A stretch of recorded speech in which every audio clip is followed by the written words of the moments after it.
You ask Tiger to calculate. This deals with linear inequalities with one unknown. The final result is x smaller than 15. Let's solve it step by step. Isolate the x. Multiply both sides by inverse fraction 5 over -3. Whenever you multiply or divide by a negative, reverse the inequality sign.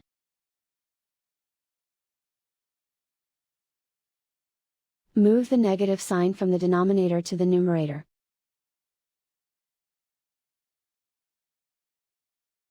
Group like terms.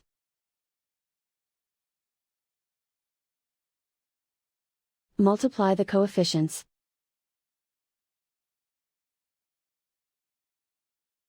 Simplify the arithmetic.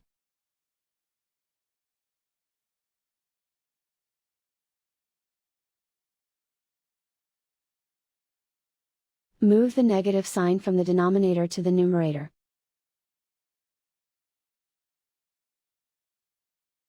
Multiply the fractions.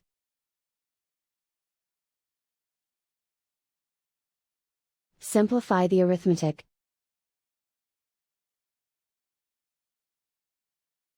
Plot the solution on a coordinate grid. And so the final result is x smaller than 15.